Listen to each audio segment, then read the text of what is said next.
यावर्षी होणाऱ्या लोकसभा निवडणुकीमध्ये देशातील ज्या राज्यावर सर्वांचं लक्ष असणार आहे ते राज्य म्हणजे महाराष्ट्र। गेल्या 5 वर्षांपासून राज्यात सुरू असलेली राजकीय उलथापालथ, शिवसेना आणि राष्ट्रवादीमध्ये पडली गेलेली उभी फूट, नेत्यांकडून एकमेकांवर पातळी सोडून होत असलेली शाब्दिक चिखलफेक या पार्श्वभूमीवर महाराष्ट्रातील जनता नेमका काय कौल देणार याकडे सर्वांचंच लक्ष लागलंय। आता महाराष्ट्रामध्ये लोकसभा निवडणुकीचा निकाल काय लागेल याबाबत अनेक तर्कवितर्क लावले जातात।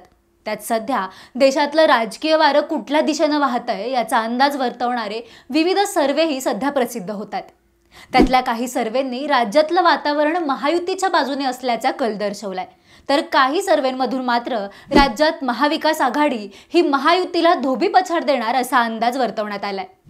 नरेंद्र मोदींची प्रचंड लोकप्रियता, शिंदे आणि अजित पवार यांच्या रूपात मिळवलेले 2 सहकारी, निवडणुकीसाठी आवश्यक असणारी मुबलक साधन सामुग्री या सर्वांची उपलब्धता असतानाही महाराष्ट्रात महायुतीचं गणित बिघडताना दिसतंय। पण मग असं का होतंय याचाच घेतलेला हा आढावा। नमस्कार मित्रांनो, मी स्नेहा आणि तुम्हाला तर माहितीच आहे आपला विषयच भारी।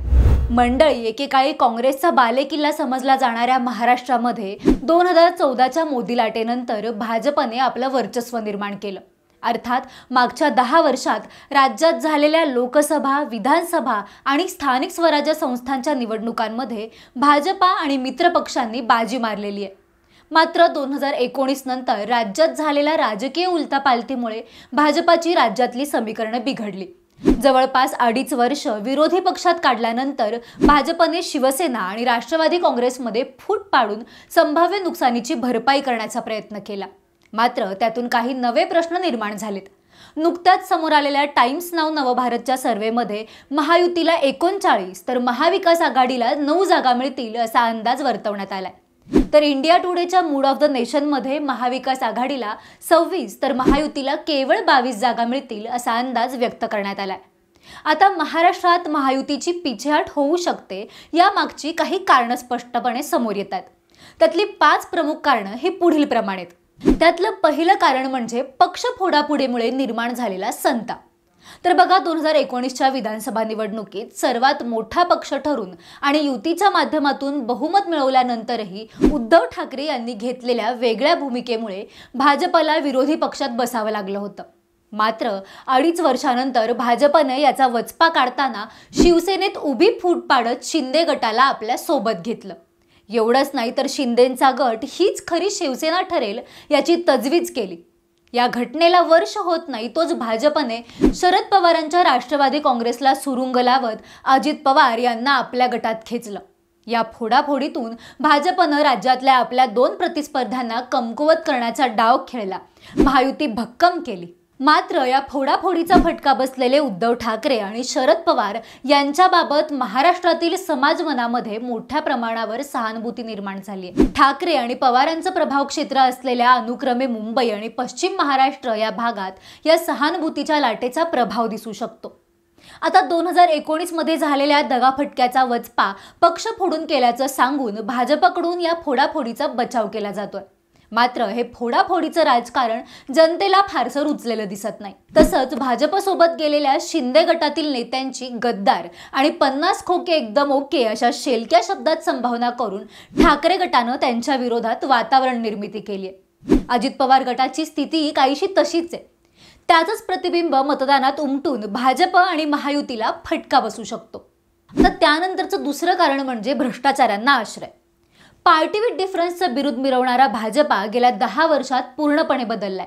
आक्रमकपणे पक्षविस्तार करताना भाजपकडून अनेक गंभीर आरोप असलेल्या नेत्यांनाही सोबत घेतलं जातंय। भाजपने शिवसेना फोडून एकनाथ शिंदे आणि 40 आमदारांना सोबत घेतल्यावर 2019चा वचपा म्हणून त्याकडे पाहिलं गेलं। मात्र वर्षभरातच भाजपने राष्ट्रवादी काँग्रेसमध्ये फूट पाडून अजित पवार यांच्यासह अनेक नेत्यांना सोबत घेतलं। ही बाब सर्वसामान्य जनता आणि भाजपच्या समर्थकांनाही फारशी रुचलेली नाही।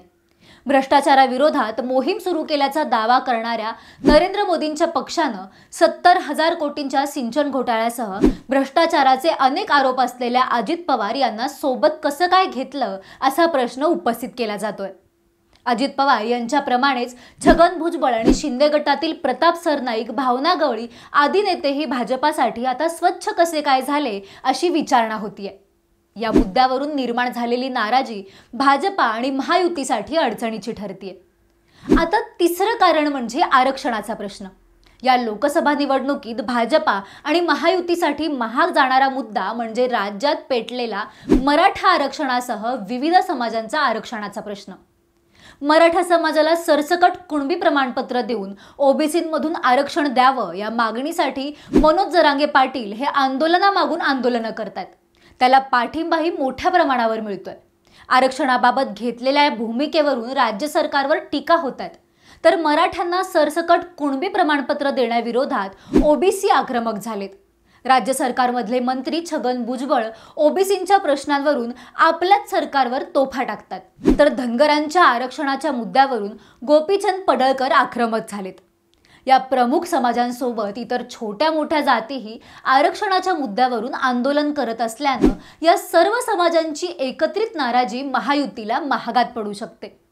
त्यातही आरक्षणाबाबत भाजपकडून ठाम भूमिका घेतली गेली नाही, त्यामुळे मराठा आणि ओबीसी समाजाची नाराजी भाजपला ओढावून घ्यावी लागू शकते।